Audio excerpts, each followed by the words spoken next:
Greetings, citizen. How is that thing that you are? I'm Cody, very cordial, polite smile. And here is some news, or rather a news-related question I am asking you. Do you live in America, and by extension, the world? If yes, second question, what's up? Third question, do you want to hang? Fourth question, do you pay taxes, or buy things, or go to the doctor, or travel, or work at a job, or have a child, or are a child, or eat food? I also do some or all of those things. And generally speaking, I'd like you, whoever you are, to be alive and healthy and happy. Do you, citizen, also want that of people? Do you want this country to be prosperous and cultivate healthy and alive and happy people who are well off? If so, I would like you to keep watching this video. This video is for you, whoever you are, whoever you voted for, or to be more specific, especially for anyone who voted for the current president. In fact, if you or someone you know voted for that current president of the United States, Donald Trump, then I implore you to watch. Share this with conservative circles. This is a video to show them. I mean, our regular audience should also watch it so we get the numbers, like and subscribe, but you get it. I will be on my best behavior. I even shaved for this, but unfortunately the beard grew back as I was sitting down. I'm just too manly. But overall, I'm going to be polite and friendly with loads of four-quadrant middle America appeal. I won't even swear, no swearing, and I'll even do a compliment sandwich with Trump. I'll say a nice thing, then some critiques, then another nice thing. First nice thing, I think it's good and I like that he's getting rid of the penny. We've actually mentioned it on this show. We don't need pennies. Away with them! Okay, now I'll do the critiques.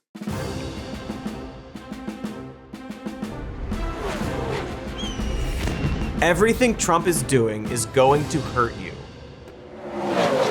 Just got a few notes, then I'll do another compliment. And listen, nobody likes to be alarmist. Did you know that, anecdotally at least, people who choke to death at restaurants are often found in the bathroom? People don't like to make a scene, even when they are literally dying. It's just easier, at least in the short term, to assume that things will be okay and anyone telling you otherwise is overreacting. This is made so much worse by the fact that the fuddy-duddy media is often regarded as taking the most alarmist stance on everything. But I'm just going to outright say, I don't think things are good right now. I think they're very bad. Like, just to start, do you think it's good that there is an unelected billionaire from South Africa with no background in government work, but with business ties to China, Russia, and countless conflicts of interest, who has direct access to your banking information and social security number and Medicaid information? Do you trust him with that? Do you think we should trust the richest person ever to make decisions in your best interest, to police himself regarding his many conflicts of interest? Do you trust that, according to one lawsuit, he's installed a private server in there? Or rather, do you trust a group of engineers in their early 20s who took control of the Treasury Department, most likely as their first ever gig, except the one whose other gig involved him getting fired for leaking company information to competitors? Great, cool. Let's let them walk into the Treasury Department and the Office of Personnel Management, digitally lock out the people who are supposed to be there, and take it over, and let these random coders just shut down payments to contractors based on their own personal judgment. Do you like that Elon Musk was doing that for many days until he was forced to stop because he was breaking the law? And now he and Trump and JD Vance are attacking the judges that stopped them and saying they should be impeached just because those judges did their job. Hey, do you like that he wants to delete the Consumer Financial Protection Bureau, an agency specifically designed to protect us from banks and corporations scamming us? Do you like that Elon Musk is just lying to you about this agency that is very obviously good for everybody except banks who want to scam people? Also, for guys who want to turn their social media site into a banking app. So now that obviously good for you, the viewer, organization is being halted.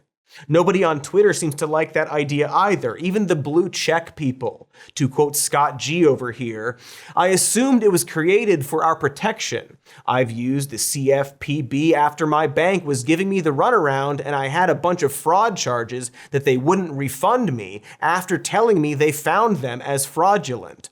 Within a week, I had my money back. So explain to me how this doesn't benefit us as American citizens. This one just really baffles me, and I'd love an actual explanation. That random person who trusted the richest man in the world and suddenly feels confused and betrayed has a point. The CFPB has helped average Americans, regardless of their politics, recover $19.6 billion since it was created. It is there to protect you. It's helped us avoid stuff like predatory auto loans and wrongful car repossessions. And now the wealthy owner of a car company gets to delete it, apparently. Does that not piss you off? How does this help you in any way? How does it not potentially hurt you? Do you like seeing your president sit silently while the world's richest man stands behind him and speaks for him? Well, we have this unelected, fourth unconstitutional branch of government, which is the bureaucracy, which has, in a lot of ways, currently more power than any elected representative. Ah, yes. Can't have that unelected and unconstitutional branch just taking things over, right? Elon Musk? I guess it's about making the government more efficient and transparent and to root out fraud. But here's a question, and feel free to look into this yourself. Have they actually identified any fraud so far? Have they been especially transparent? If you don't want to look it up, I'll just tell you the answer is no. But when it was formed, Donald Trump said that the Department of Government Efficiency would, quote, provide advice and guidance from outside of government. And hey, does this seem outside to you? Is storming in and throwing tantrums and wrecking up the place providing advice? Of course, by being labeled as outside the government, this department is not subject to the same transparency laws while seeming to have all the same power. Does that sit well with you? Do you like that there's a new department run by the CEO of tech and car companies with no oversight? It's now just sending people into departments and shutting the employees out and just going through your information. Does that sound like something this country was founded on? Did the founding fathers want a single unelected person to have that kind of personal power? Is that what you voted for? Is that not exactly the type of deep state shadow government George Soros conspiracy that Trump supporters were trying to avoid? Maybe you still support a lot of what Trump is doing, or maybe you're simply checked out and are assuming it's not as bad as it sounds, it's worse. You're probably very tired from politics. Boy, do I get that. See how I'm like you in a very relatable way. We could have a beer together. Or smooch. But if what I just said doesn't really sit well with you, like if it pings you a bit, maybe keep watching, because we're actually going to circle back to Musk. This is what's known as a cold open. First, we need to walk through the current policies and plans of the Trump administration and explain, with as little editorializing as we can, simply how they would work and how they would affect you. That's it. That is most of this video. I'm just going to say the things that are happening and what the result of those things are. Let's start with Trump's plan for tariffs, a thing we all definitely understand. Tariffs, that thing we all definitely understand. Trump issued a 25% tariff on imports from Canada and Mexico, as well as a 10% tariff on China. Currently, the Canada and Mexico tariffs have been paused for 30 days. As we all know and understand, tariffs are a form of tax placed on goods being imported into a country. This country. That means the person or company in America that is importing the product has to pay that tax. So if they're paying more to import it in order to sell it or manufacture it as something that they're going to sell and make a profit, you will also pay more to them. Traditionally speaking, Americans don't really like this kind of thing. For example, there was this time when we were asked to pay a tax on tea imports, and it didn't go very well for the people imposing that tax. And to be clear, this also does hurt the other country in that it encourages Americans not to buy products from them because those products became too expensive. The problem, however, is that there are simply a lot of things we buy that aren't made in the United States. For example, Trump merchandise. I'm sorry, cheap shot, I had to. Cheap shot, more like cheap shot. My point is, the reason why these tariffs can threaten other countries is because we are a large market for them. The list is actually quite long and includes stuff like gasoline, as Mexico and Canada account for 70% of our crude oil imports.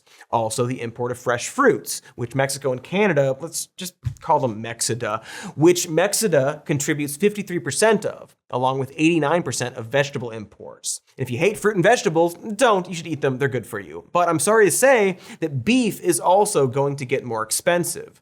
Also, French fries and other potato products. Cars and auto parts will take a big hit as well. Electronics and toys, of course. Most of our video game systems are made possible by China. But maybe you have cool outdoor kids who play golf or whatever people do outside. Talk about golf? Well, tariffs are also going to raise the price of sports equipment. Turns out, when you threaten to enact tariffs, what you're threatening is that you'll cut off the American people from the stuff they buy in order to hurt the country selling it. And you may notice that this also hurts Americans who want or need that stuff. That doesn't affect Trump, does it? He probably doesn't notice if getting an oil change costs more now. But you will. Because according to one automotive company, it's going to cost over $100 to get your oil changed under these tariffs. It should be noted that he initially proposed this as a way around income taxes, which we'll talk about. But now, his current reasoning is to use them as a threat to stop the flow of fentanyl into the United States. And so you might see that as a worthy cause to pay more for products. We actually did a video on fentanyl that addressed the nuance of the problem. And while Mexida and China absolutely contribute to the issue, Trump's tariffs fail to address or solve the very factual fact that the number one smugglers of fentanyl into the United States are, factually, other Americans and through legal ports of entry. But okay, I guess Trump is also concerned about migrants coming through the border too. And even though these tariffs are risky, they have apparently been getting him some results.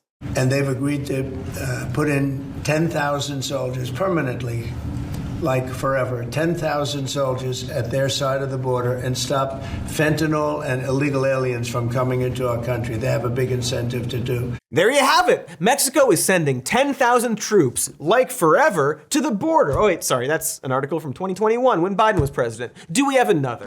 There you go, 15,000 troops. Wait, no, that article is from 2019 when Trump was president the first time. So it turns out that this is just a thing we've asked Mexico to do in the past, but without having to threaten tariffs. So did anything new come of these negotiations? Well, Trump also agreed to stop the flow of guns into Mexico from America.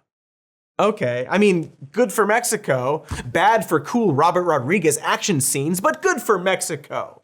But again, did we need tariffs to do this? It sounds like Mexico wanted that. In fact, if continued over a long amount of time, putting tariffs on Mexico is more likely to damage their economy in a way that would lead to increased immigration. Just thinking about that logically, if Trump financially devastates Mexico, more people will want to leave Mexico. It destabilizes everything. It's like getting in a fight with your neighbor that just keeps escalating until both of your lawns are on fire. Don't you want to have a good neighbor? Like that Wilson guy from that Home Improvement we all love. Remember how you couldn't see his face? What was he hiding? A big tongue? Was Wilson hiding a big stupid tongue? Huh.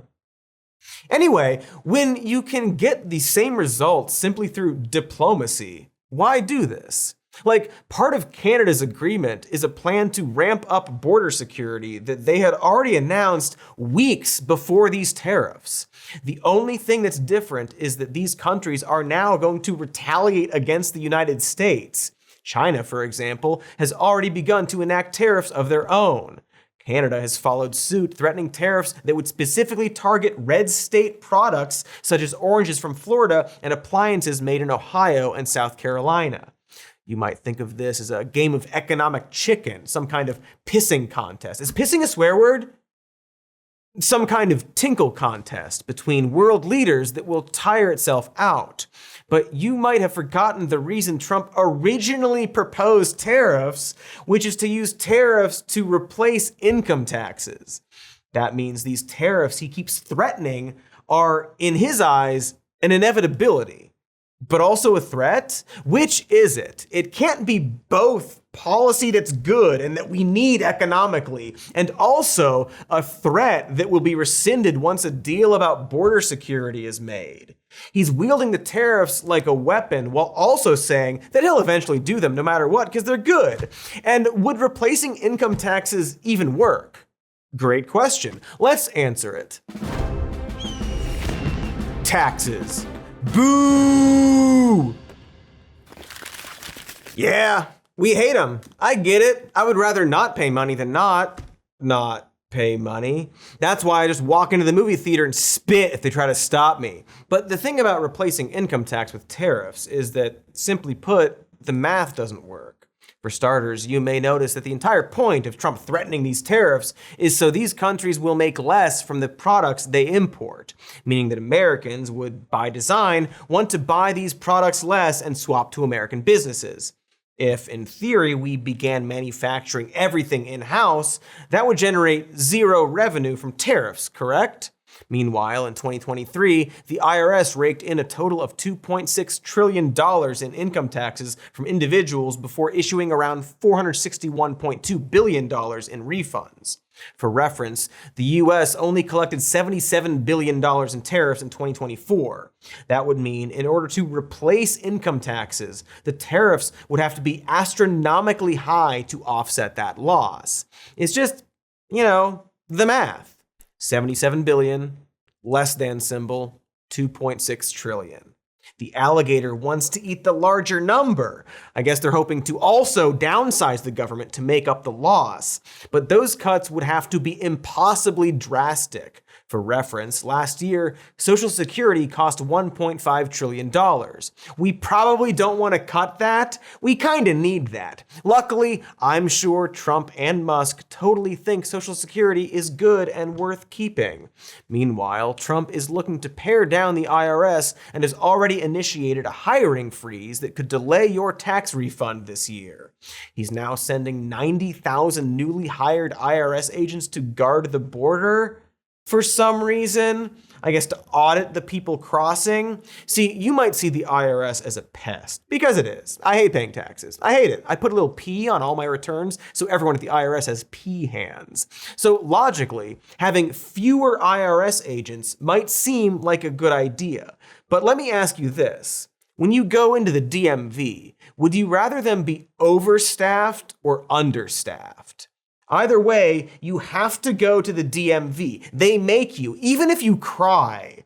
And so by understaffing the IRS, Trump isn't abolishing taxes. He's just making it harder for everyone to do them. Like, why is Elon Musk saying that the IRS direct file page is deleted? It's not, by the way. But why would he go after that? It costs us nothing to have that. It's good to have that to reduce unnecessary middleman vultures like TurboTax. On top of this, having fewer IRS agents actually makes it more likely that you will get audited.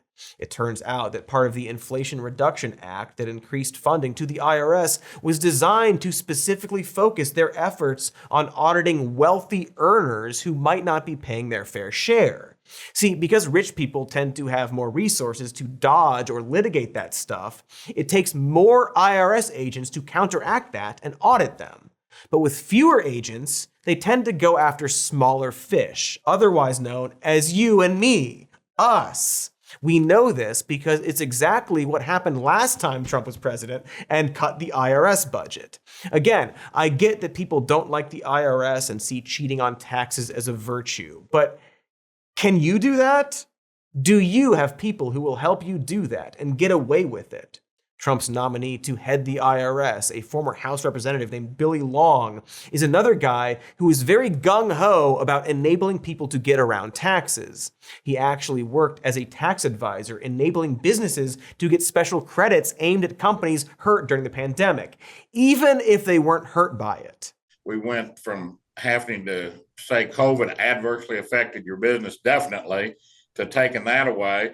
And you don't have to prove that you had any downturn. We're doing recoveries and for folks that had their best 2 years ever during COVID. He's sort of just explaining tax fraud there. To be clear, what he did wasn't technically illegal, but several people did quit his company after having a crisis of conscience, and several of his clients would later get flagged by the IRS.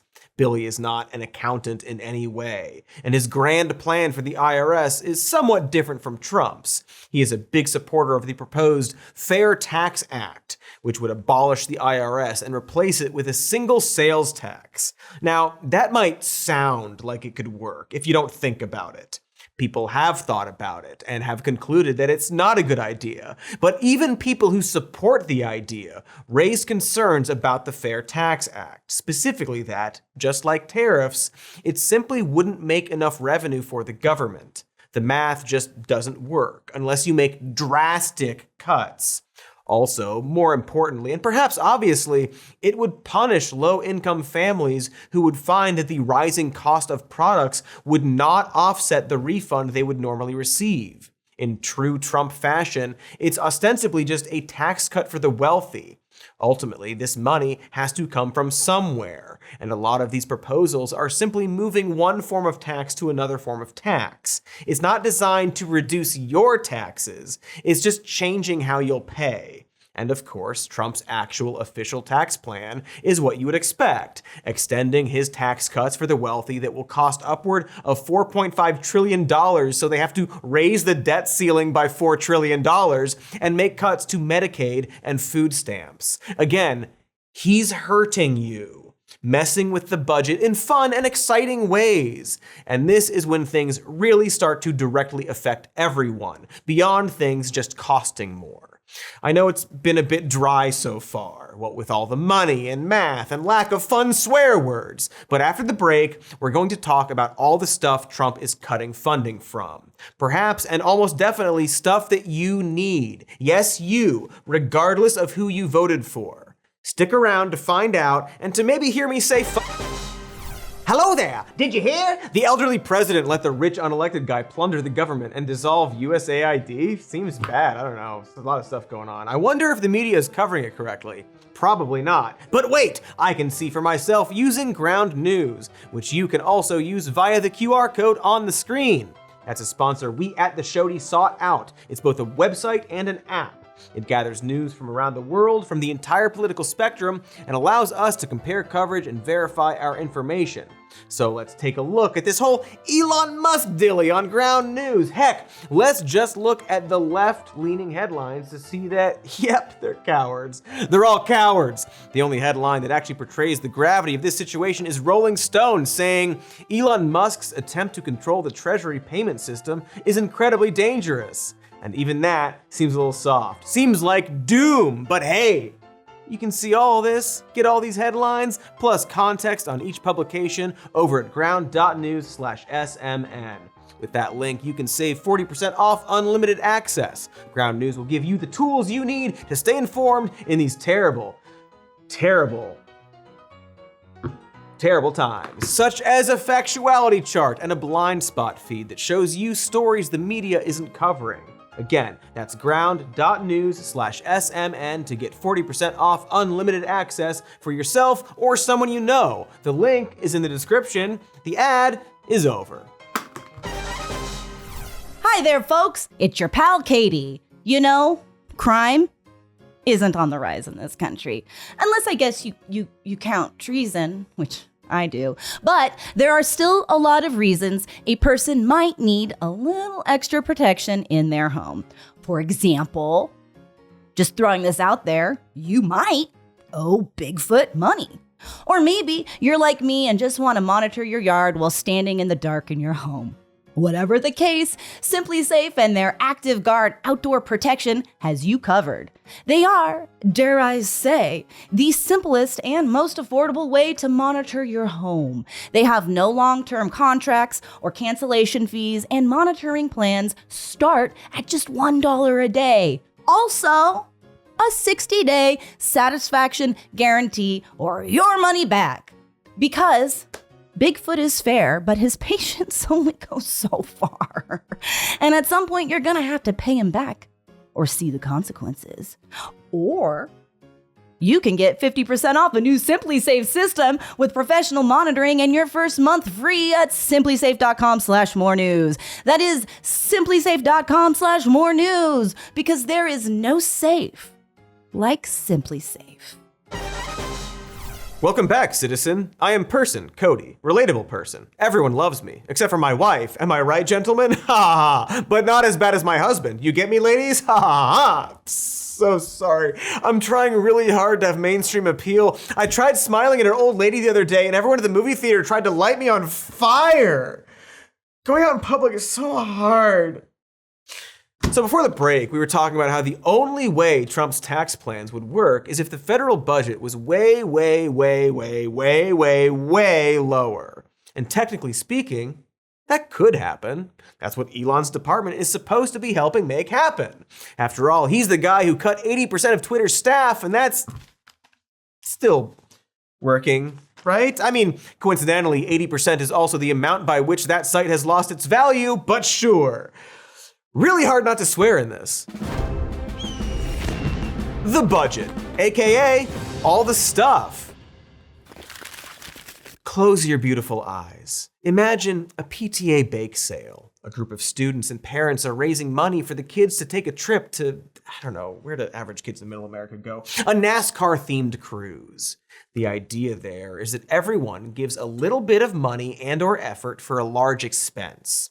To any individual, this isn't going to be a big hardship. But for the kids looking to meet Richard Petty and try some of his limited edition Roaming Man whiskey, every cent and every volunteer makes the difference. That's all to say that each individual cut might not actually reduce your taxes nearly as much as it's going to harm you in other ways. For example, when Elon Musk muses about redistributing the remaining $711 million in CFPB funding back to the taxpayers, that's like $2 a person. Cool, thanks. That's much better than the $19 billion the CFPB has saved consumers over the years. See, sometimes we just have to pay for things so that our lives are good. And a lot of those things aren't as obvious as trash collection and mail delivery. Now, Trump's argument is that this system is corrupt. To bring back my metaphor, he's saying that the bake sale money isn't going to the NASCAR cruise at all, but rather spent on frivolous or corrupt activities, like a nude cruise or something. He might be right about some of that, and there are ways to go about discovering that. So if that's the concern, it's pretty odd he just fired 17 inspectors general literally overnight. Those are the people specifically there to ensure taxpayer money is handled properly. If you think he did it because they were corrupt Biden loyalists or something, at least 2 of them were originally nominated by Trump in his first term. People are baffled, especially since this might have been illegal, since you're only supposed to fire them for, an actual reason. But in terms of the federal budget itself and Trump's plan to cut spending, such as the elimination of the Department of Education, you have to wonder what that would look like for most people. I don't mean to sound smug, because I'm not, and I don't even know what it means, okay? I don't even know what smug means. But it should be noted that the states that often benefit the most from these agencies are red states. For example, while public school is largely funded by local and state governments, the DOE has always supplemented those gaps in funding. And the states that need funding the most are places like Mississippi, Arkansas, Kentucky, South Dakota, and Montana. Not California, not New York, not Massachusetts. None of those elite blue states need the DOE as much as red states do. So when I say this is going to hurt you, I mean you, the Trump voters. We're worried for you. Probably the best terrible taste we've gotten of how bad this can get was when he ordered a federal spending freeze right at the end of January. Remember that? There was a short-term pause or funding freeze on certain discretionary spending payments, such as government grants, only for us to quickly look at the scams, dishonesty, waste, and abuse that's taken place in our government for too long. To be clear, Trump only rescinded the freeze after a federal judge blocked it, because it wasn't legal to do. Also, he didn't actually rescind it, I guess. Also, Trump didn't originally say it was to look at scams and abuse. To back up, this all started when the Office of Management and Budget put out a memo saying, and I'm just gonna read all of this, financial assistance should be dedicated to advancing administration priorities, focusing taxpayer dollars to advance a stronger and safer America, eliminating the financial burden of inflation for citizens, unleashing American energy and manufacturing, ending wokeness and the weaponization of government, promoting efficiency in government, and making America healthy again. The use of federal resources to advance Marxist equity, transgenderism, and Green New Deal social engineering policies is a waste of taxpayer dollars that does not improve the day-to-day lives of those we serve. To implement these orders, each agency must complete a comprehensive analysis of all of their federal financial assistance programs to identify programs, projects, and activities that may be implicated by any of the president's executive orders. In the interim, to the extent permissible under applicable law, federal agencies must temporarily pause all activities related to obligation or disbursement of all federal financial assistance.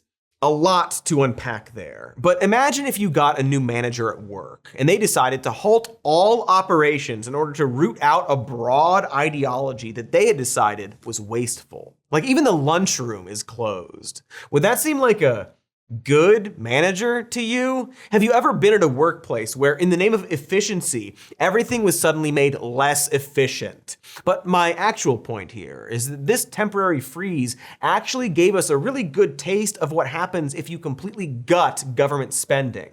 The result is chaos and people losing things they need. This is seemingly the goal as well. Elon toady Jason Calacanis, in response to Amy Klobuchar pointing out that this indiscriminate slashing and burning is affecting cancer research as well, said that we should just be sort of shutting everything down and seeing what hurts people, what doesn't hurt people, what works, what doesn't. Let's just randomly shut everything down. That's how to do it, because it's not going to affect him.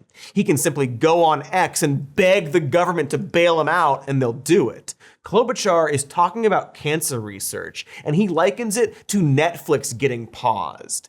Because these people hate you and don't care if you get hurt. Just shut it all down and see what happens is their method to increase efficiency. For example, just unplugging USAID resulted in about $500 million worth of food assistance just sitting and rotting in ports and warehouses. And when somebody pointed that out, they fired that person. Some of the programs that were paused to root out Marxist equity and transgenderism were, for real, the Veterans Affairs Department's suicide prevention grants, the National School Lunch Program, Wildfire Crisis Strategy Landscapes, special education grants to states, the gosh darn high-intensity drug trafficking areas program, which is designed to help cops stop drug crimes. If you're into something like that. Me, I never do drugs. Ask anyone. We are TMCR here. Totally mild and clean, really. Also, Medicaid websites were down in every state. This move created absolute chaos. He asked every federal agency to stop their funding so we can root out things like transgenderism. Hey, how do you do that? How do you root out Marxist equity? What process do you follow as like an inspector of something to identify if the Lake Tahoe Erosion Control Grant Program is guilty of doing wokeness? I'm genuinely asking you to genuinely ask yourself that question. How does erosion control root out the gays? That was a little land surveyor humor for my disproportionately large land surveyor fan base. Yes, we look at the numbers. Also, follow-up question, why do you want to root out the gays? Maybe that's bad and unnecessary too, but back to the main point here. I think when supporters imagined the idea of Elon Musk or Donald Trump going through all the government programs and cutting corruption and waste, they probably pictured this really detailed Marie Kondo exploration of every nook and cranny. But what we're actually seeing is more like someone bulldozing a house. It's like that Gore Verbinski movie where Nathan Lane and the guy from There's Something About Mary completely destroy a house in order to do a mouse hunt.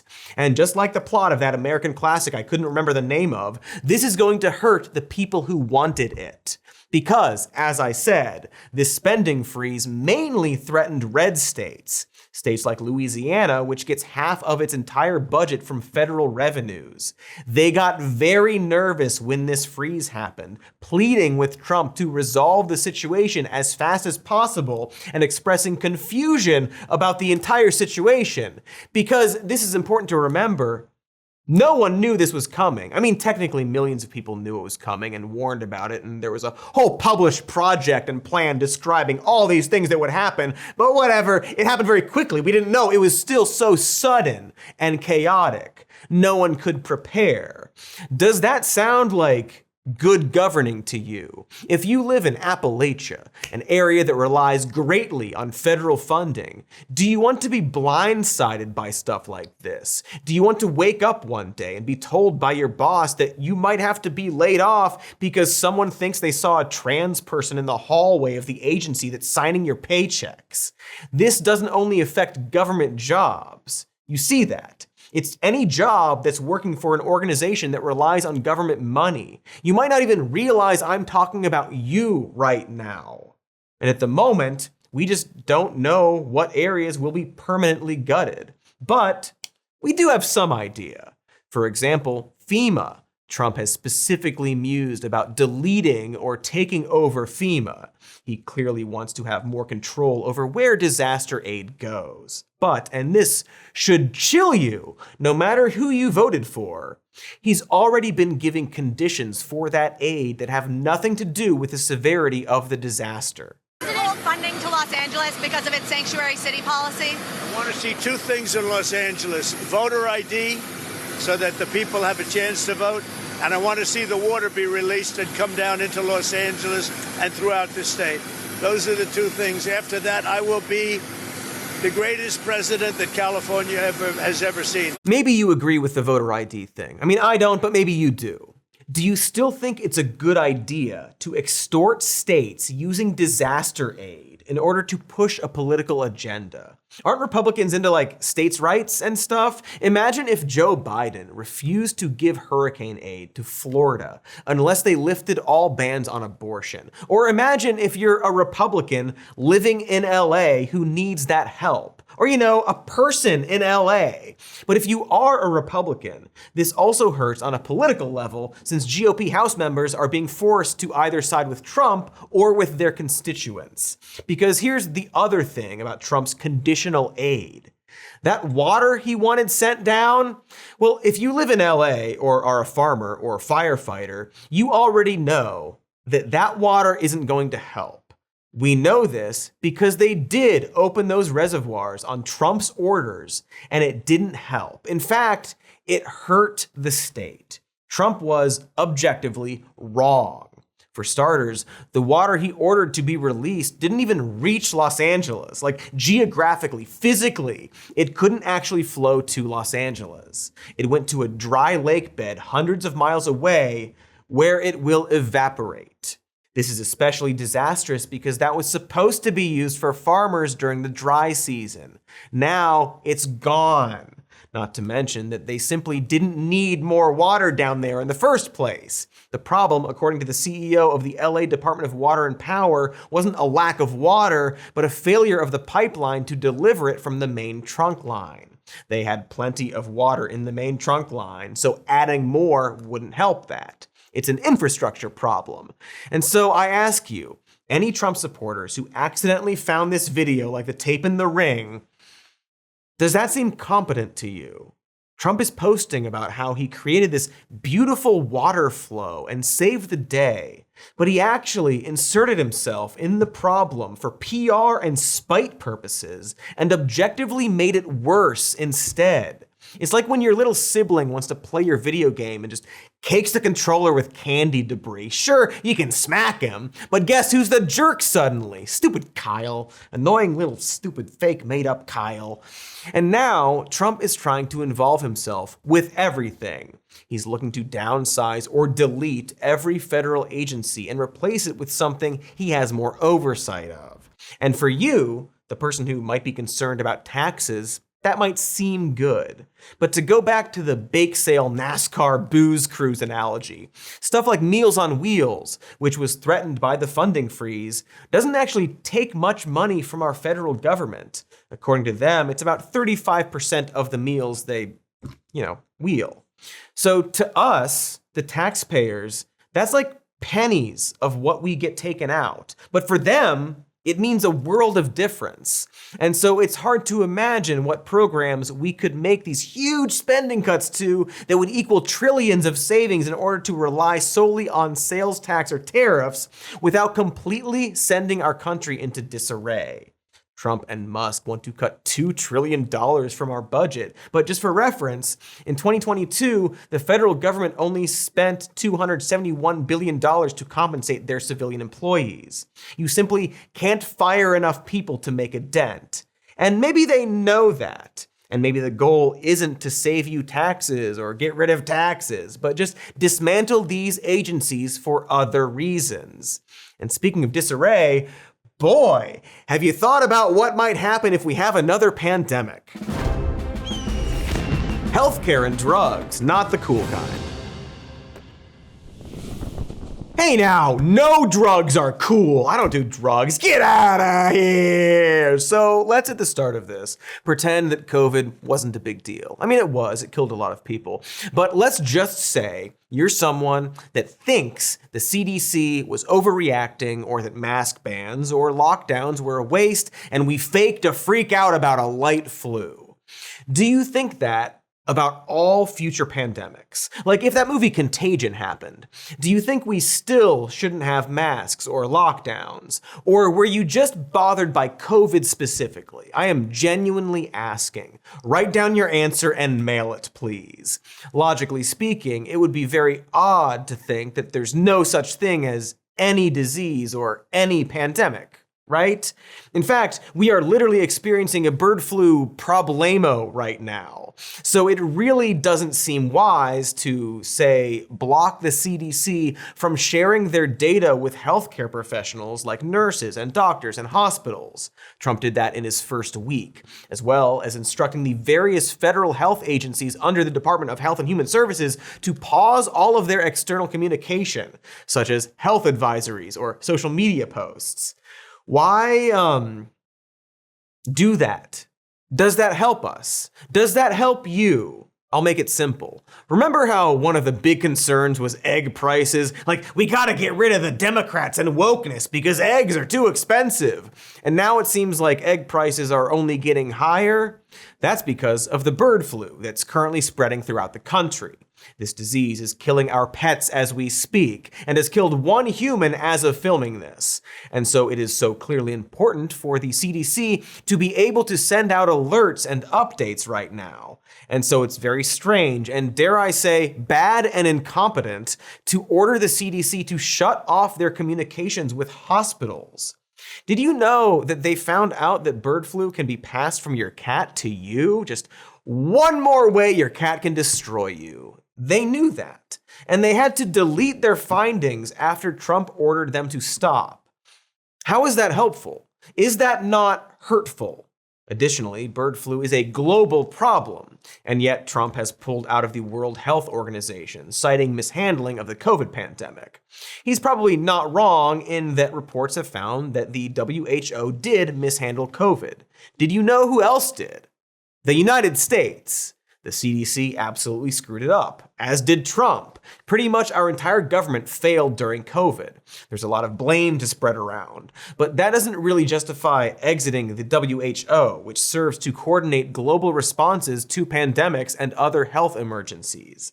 Trump is claiming to be steering policy to put America first, but diseases don't have nationalities. Much like your germ-ridden cat, they don't see borders. And Trump knows this. The value of sharing information and collaborating between countries to combat disease was one of the core premises behind Trump's Operation Warp Speed.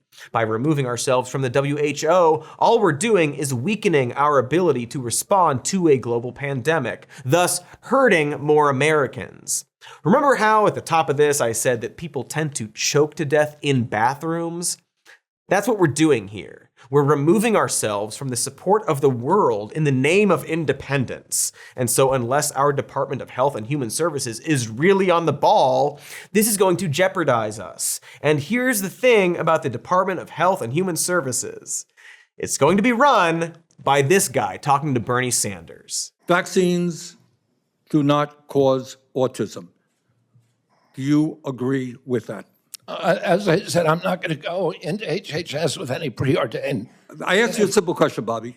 The studies all over the world say it does not. What do you think?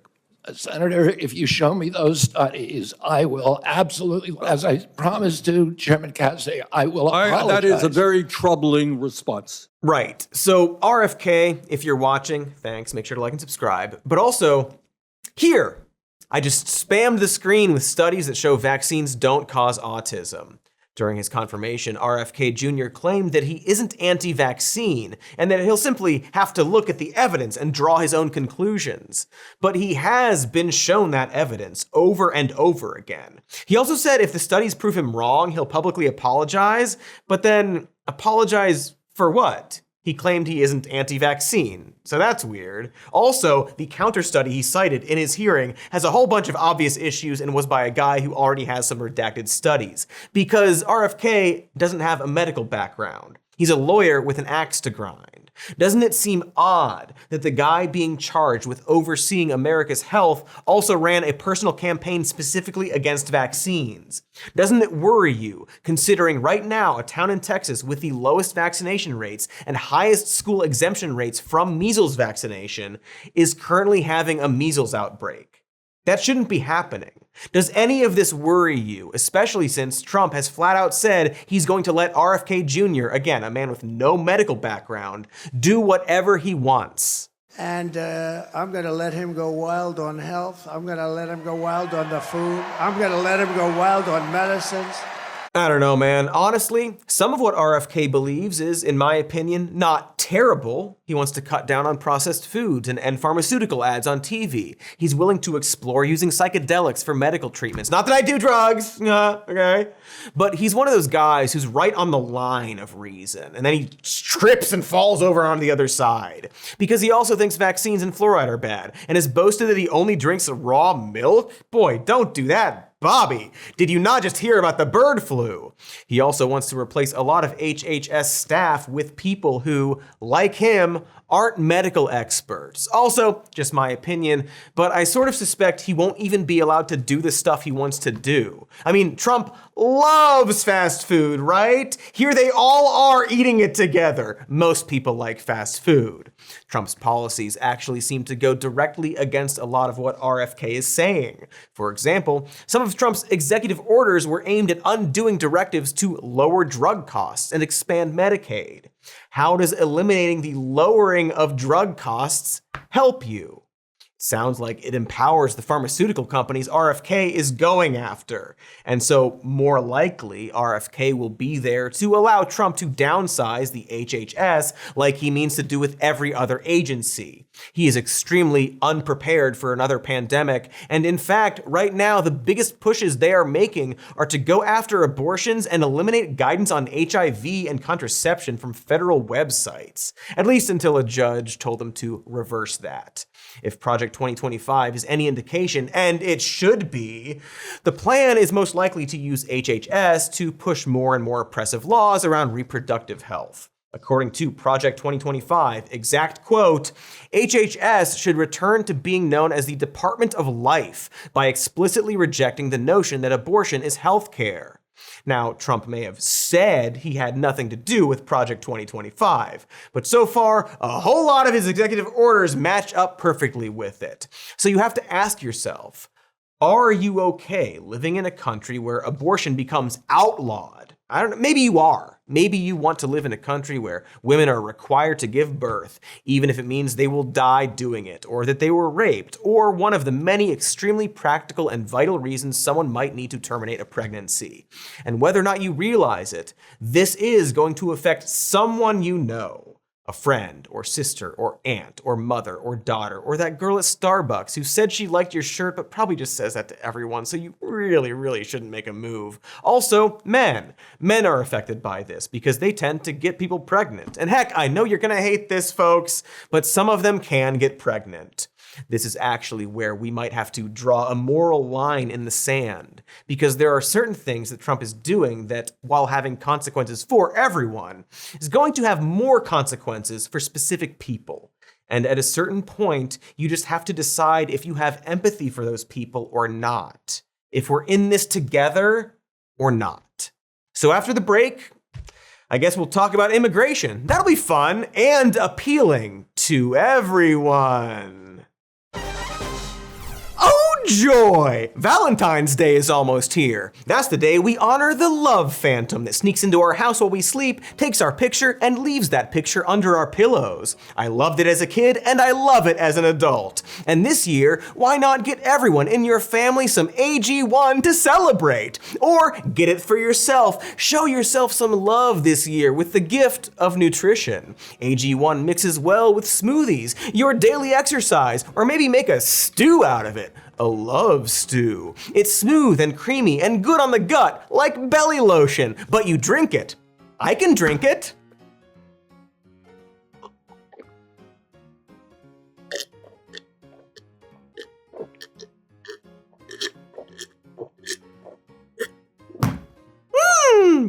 It's yummo!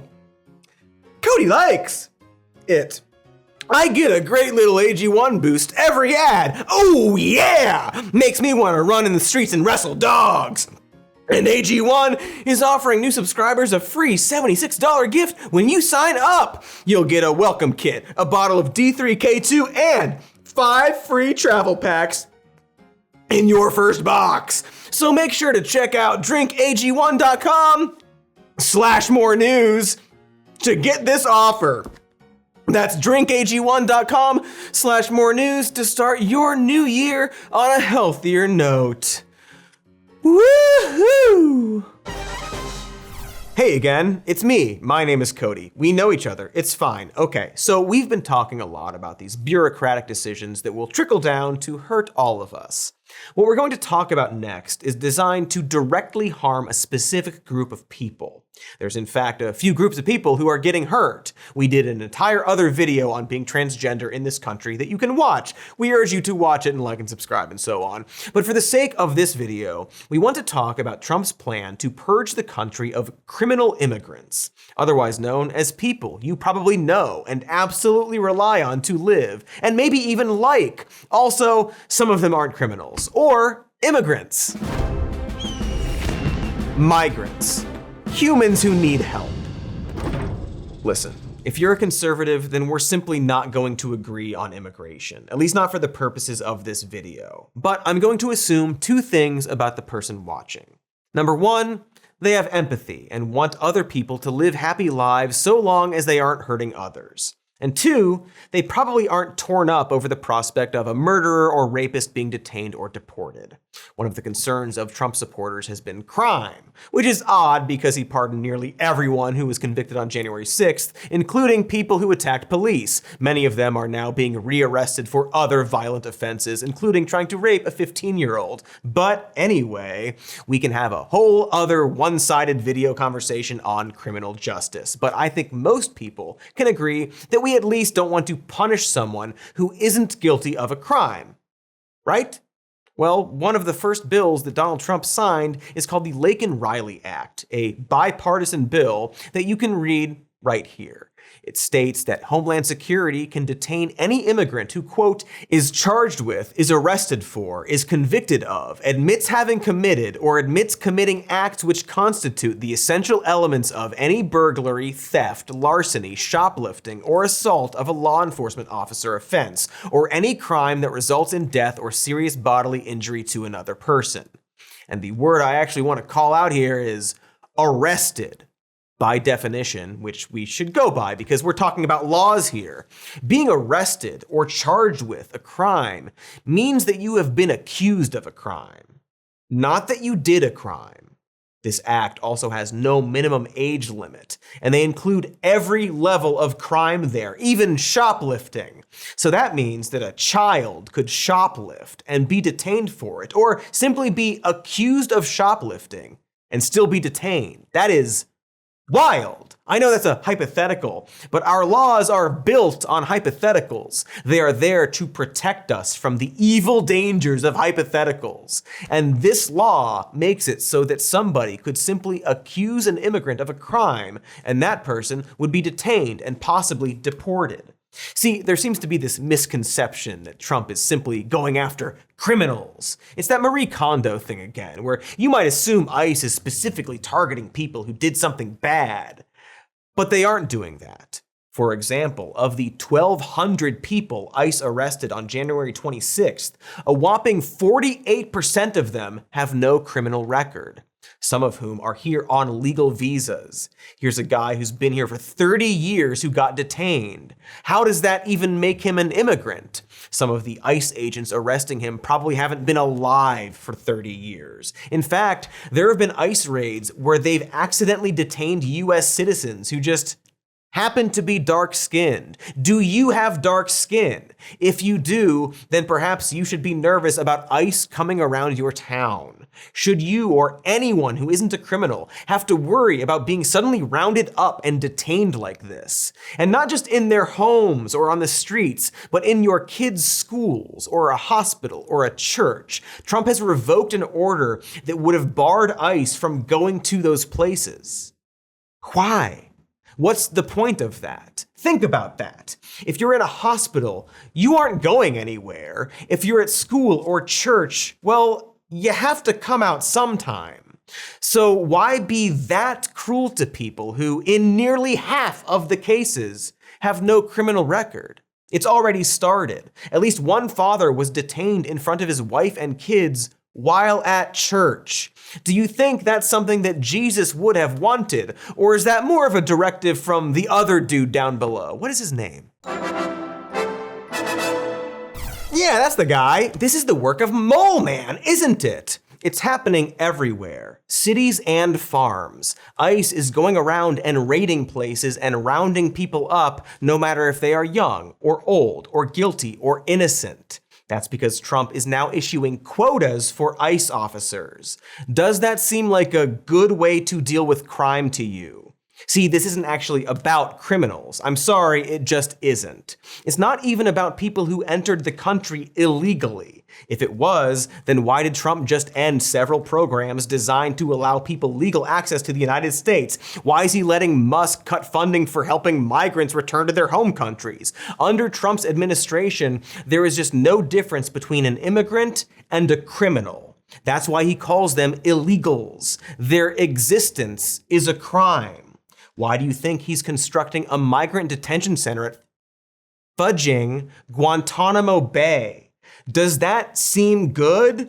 To take immigrants, many without criminal records, and put them in the no-rules torture camp island. When was, historically, the last time people did something like that? Took people they deemed bad and put them in a camp. Was that time you are now thinking of a good time?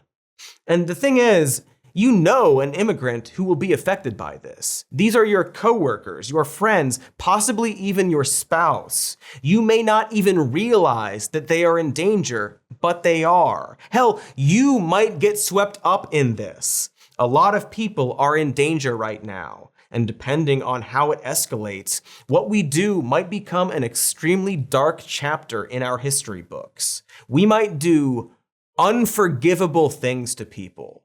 And so you need to ask yourself, is this what our country is about? Like, assuming you aren't personally affected by this, look into your own lineage. Did you come from immigrants? How long has your own bloodline been here? At what point should you be allowed to live here based on that? I mean, technically, unless you're a Native American, you aren't from here, right?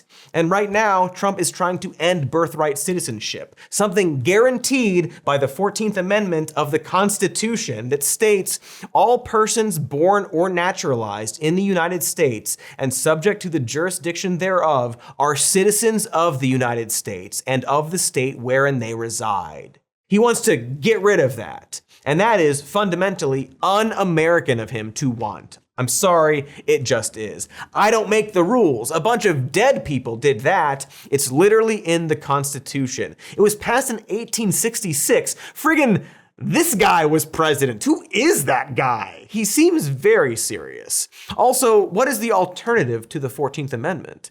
If we don't define it as anyone born here, how do we define a citizen of a country? At a certain point, if you are still okay with this stuff, I don't know what to tell you.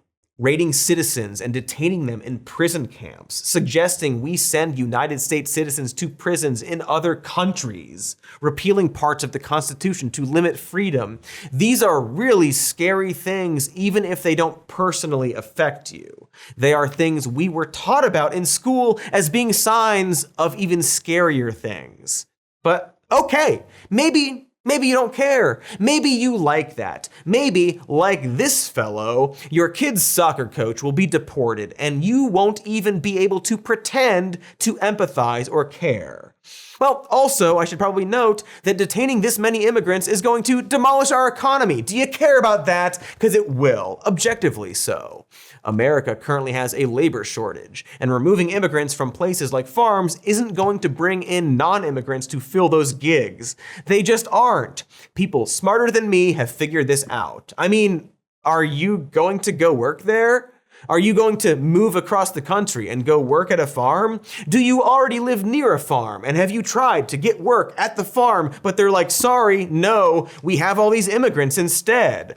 Trump has already begun revoking ways for people to legally work in the US, and that's going to directly hurt farmers, many of whom voted for Trump. As we've already demonstrated earlier with him foolishly getting rid of California's water, he has no problem hurting farmers too. This is super duper not good for the agriculture industry, but it's also super duper not good for our entire economy. According to research, if Trump manages to deport all the workers he wants, prices would rise by 9%. Also, if you are concerned with government spending, it's probably worth noting that everything I'm talking about, everything Trump wants to do with the ICE raids and deportations and detentions, will cost taxpayers around $88 billion a year. How are they going to pay for that? I thought we were trying to cut down the budget. Well, at least some lawmakers have suggested making cuts to Medicaid, a target of specifically the GOP for decades. No idea if that would happen, but you see why none of this is helpful, right? Like, do you see how this entire immigration plan is in no way designed to help you or anyone? And in fact, it seems like they are willing to hurt us in order to get this done. Does that not rattle you a bit? In all these hardships and cruelties I'm outlining, what is the upside? What do we, the citizens of this country, get for this? Was DEI really all that bad? Hey, on that subject, was DEI really all that bad? Hey, I got another question for any Trump supporters who actually got this far in this video. Do you know who statistically benefits the most from DEI policies?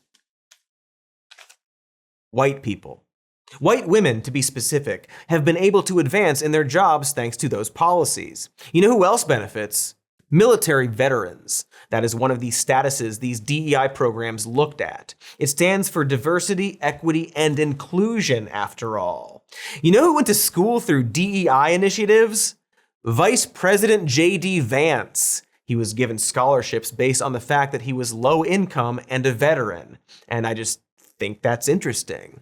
Because to hear people like Trump tell it, DEI seems to be the catch-all reason for a lot of problems in this country. And yet, people don't seem to know what it is. It's not a broad term, it's a specific type of program to give people with hardships the ability to seek the same opportunities as others. That's kind of it. And yeah, those hardships are often statistically increased discrimination based on their race or gender or sexual preferences. Why is that a problem exactly? Is DEI so bad that we need to create this massive and taxing witch hunt? And it is a witch hunt. Right now, there's a website that is posting people who are guilty of DEI. And some of the people listed simply voted for a Democrat. Does that sound politically sound to you? Do you think people should be fired for who they voted for? Do you think private companies are allowed to do what they want? Because Trump doesn't. He's ordered the DOJ to investigate any company that chooses to have a DEI or DEIA initiative. The A stands for accessibility. Do you see how this affects a lot of people? Not just the woke people you might be picturing. Like, he's also lumping in a lot of stuff that has nothing to do with DEI and will directly hurt a lot of people in red states. For example, one of his orders includes the termination of environmental justice offices and positions. And now the EPA's Office of Environmental Justice is likely to close because of this. That department gives out grants that you can see here. Those grants are aimed at rural areas of the country that aren't getting enough attention. Conservatives often talk about not wanting big city elites to dominate the political landscape. Well, these inclusion initiatives are specifically designed to help rural communities for this reason. Places like Waterloo, Iowa, which wants to make sure a nearby manufacturing plant isn't hurting the citizens there. Or Mill Creek, Ohio, which needs help managing runoff pollution from Cincinnati. This isn't wokeness. It's just people like you and me who need very boring things to make sure their lives don't suck. But Trump is now removing this help because of this broad idea around DEI. And that just seems super unserious to me. To see Trump wonder aloud if DEI is to blame for that midair collision in Washington, when the reality is that there was a staffing issue at the airport, and in fact, a nationwide staffing shortage of air traffic controllers. Does it bother you to see him try to point the finger at something that had nothing to do with the problem? I changed the Obama standards from very mediocre at best to extraordinary. And then when I left office and Biden took over, he changed them back to lower than ever before. What he said there is objectively not true. He's talking about the Aviation Development Program, but Trump didn't change anything about that in his first term. We know this because there was a lawsuit specifically around the program during that first term. It has remained the same since Obama first created it. It also requires anyone in the program to meet the same qualifications as any air traffic controller. Also, the program has only created a single job, at least as of 2021, and had nothing to do with the accident. But when the program is a lack of people working in that job, a lack of oversight that caused a deadly plane crash, does it bug you that Trump has been stripping down the FAA, firing people, not building it up? For the record, that didn't cause the crash either, but between the Aviation Development Program and Trump firing aviation officials, which is more likely to cause an issue or future issues? See, in my opinion, all these budget and staff cuts in the name of DEI or curbing government waste on foreign aid or frivolous things, none of it adds up. Right before the pandemic, non-defense discretionary spending by our government hit an all-time low. The problems we are facing in this country can't be attributed to a bloated budget or inclusion measures. They just can't. But what does seem like a problem to me is when the world's richest man, who owns multiple companies with contracts with multiple governments, is given this broad access to our federal government in the name of efficiency. Except it's not even about that anymore either, is it? Was it ever about that? Elon Musk called USAID evil. Not even because of their work at trying to foment coups or revolutions, which he loves, but because of fake woke stuff. The entire organization, evil.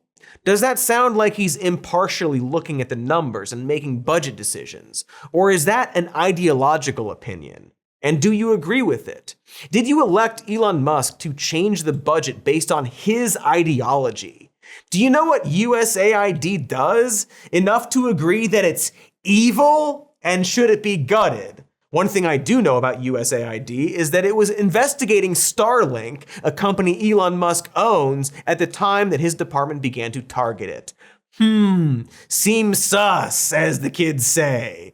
It also is responsible for bringing humanitarian aid to other countries. And if you think that we shouldn't waste money on other countries, then what do you think about this? The U.S. will take over the Gaza Strip, and we will do a job with it, too.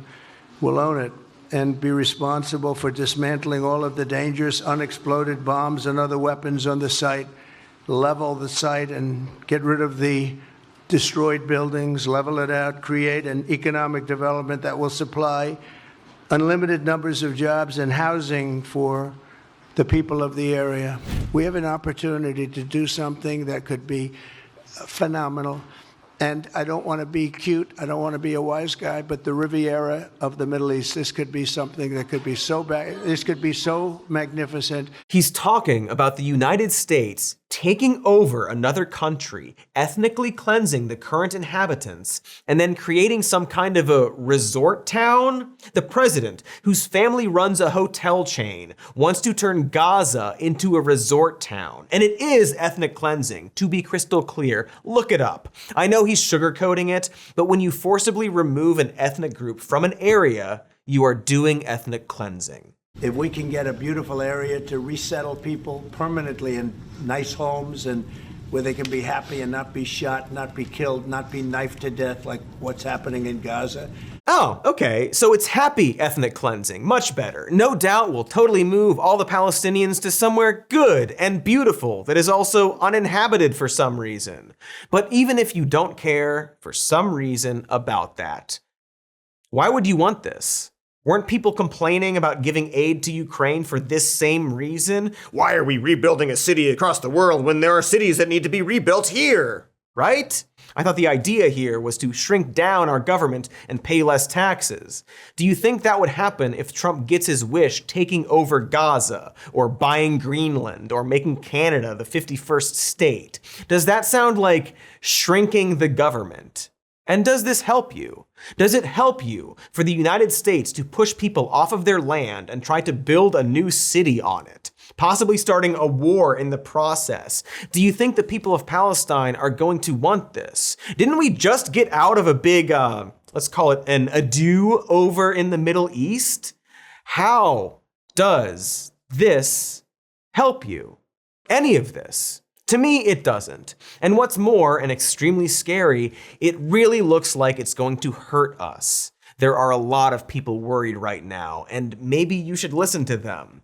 Because what Trump is allowing Elon Musk to do right now is 100% illegal. You can't just make a new department and hand it over to some dude that no one elected or confirmed into that position, some rich guy who paid $250 million to get Trump elected, and is now using his position to enrich himself and go after the parts of the government that specifically regulate him and his businesses, deleting the CFPB, an agency that regulates banking apps, right before starting a banking app, getting a government grant to produce something called armored Teslas, the world's richest man standing behind the president at his desk, eliminating agencies designed to help you so that it can help him instead. No one knows what Doge is doing. They are being the opposite of transparent, despite Elon saying they're actually the most transparent ever because they post stuff on his app. Also, it's called Doge. I can't stress that enough. It's called Doge. What is Elon's official position? Trump has marked him as a special government employee. Who funds Doge? How many employees do they have? Who are they? They put up job postings for coders? Software engineers? What is their criteria for cutting down these federal jobs? Isn't it scary that we don't know that? And that at the moment they seem determined to keep us from knowing that. No, it is not illegal to reveal the names of people working at Doge. That's a lie. You know what is likely illegal? Putting huge groups of people on administrative leave for no reason. That's not how administrative leave works. It's illegal to block money that Congress already approved. The lawsuits are already piling up. How is that making the government more efficient? And here's why it should scare you. Because logically, what should happen next is that people would get in trouble, right? Whether or not you like what they are doing, they are breaking laws. Elon Musk, in any other administration, would have to step down at the least. We're already seeing articles of impeachment, not that those mean anything. And if you recall, Trump got into a lot of trouble when he left office, and would have gotten in more trouble had he not been reelected. In his final report to the Attorney General, Special Counsel Jack Smith stood behind his decision to criminally charge President-elect Trump for his efforts to overturn the 2020 election. Quote, but for Mr. Trump's election and imminent return to the presidency, the office assessed that the admissible evidence was sufficient to obtain and sustain a conviction at trial. What I'm getting at here is that Donald Trump, in theory, will only be the president for 4 more years. Now, you might be recalling how the Supreme Court gave him immunity for any actions within his constitutional powers. But some of what he's now doing is already going outside of those powers. He's already defying one of the court orders, which is blatantly illegal. He is pushing and pushing and pushing the limits, trying very hard to expand what a president is allowed to do. But only for 4 years, right? What happens after those 4 years? What happens if another Democrat, I don't know, maybe Joe Biden becomes president again? He's still got some juice left. Then that Democrat gets all these superpowers. And no doubt Trump and Musk will be in trouble, right? You have to understand, if they keep defying these orders, they're supposed to go to jail for it. And so the very scary question I want you to ask is whether you think Donald Trump thinks he won't be president after 4 years, or thinks he'll ever go to jail for breaking the law. Are he and Elon Musk acting like people who will eventually face legal consequences? To me, they don't seem to be considering consequences at all, and that means one of 2 things. Either they are too incompetent to realize the consequences, or they don't think they will face consequences and are actively working to reshape the very foundation of this government to benefit themselves. There is a reason this is being called a constitutional crisis by law experts. The judicial branch is specifically there to keep the executive and legislative branches from breaking the law. And now the courts are saying that Trump and Musk are breaking the law. And in response, they are attacking the courts and defying those rulings. J.D. Vance tweeted that, quote, judges aren't allowed to control the executive's legitimate power. Not only is that a lie, but a lie that anyone who took social studies would flag. It is very clearly stated in Article 3 of the Constitution that judicial power extends to all cases in the United States. That's the entire point of that branch. And the vice president is saying that's bad and wrong, either because he's ignorant of the Constitution, which would be wild for a VP, or he's lying and purposefully trying to destabilize the judicial branch so that his administration can do whatever it wants. That's why he slipped in legitimate, right? It lets him create a false distinction. Well, obviously judges limit executive power, but they can't control the executive's legitimate power. Like, it doesn't even mean anything. He is lying to you. And if they succeed, if they manage to dismantle the checks and balances that prevent this country from a dictatorship, then America is over. Do you think that will be good for you? That's not alarmist to say. We're talking about the function of a system. It doesn't matter if you like Trump. If someone you knew repeatedly managed to bring a shotgun to the airport and fly with it, even if you trusted that person, surely you'd realize that the TSA has fundamentally failed. You would never fly again. So whether or not you trust or like Trump, what he's doing right now is going to hurt you. It just is. Maybe it'll be gradual. Things will start to cost more, or your trash might not be collected as often. People you know might suddenly go away or be hurt. Maybe it'll be sudden and obvious, like when he made tons of money on a meme coin at the expense of a whole bunch of other people. But whatever it is, and however long it takes, he's going to hurt you. This is going to hurt you. And you need to ask yourself, is it worth it? What are you getting from it? Is it worth it? Anyway, that's the critiques. I guess I should finish the compliment sandwich. Oh, he's getting rid of the penny. I like that. Wait, that was same compliment I started with. I guess it's just the one thing. Kind of lied to you there, but fuck it.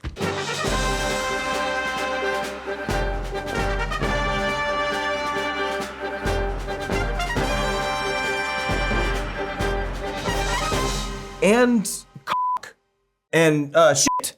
And damn, what else? Pussy. Fucking piss. Tits. Tits. Is tits is a swear, kind of. Fugu. Is that type of fish? Fish pisser. The fucker of the fish motherfucking ass dick factory. Cum. Yes, I got there. Cum. Hello, new friends and fans. Please make sure to like and subscribe. We have been so reasonable and calm this entire time. You and we are the same, you see. Like and subscribe. We've got a podcast called Even More News. You can listen to it or watch it or both. YouTube, podcast store, all the places you can get those things. We've got this show, Some More News, as a podcast if you'd prefer. I would understand.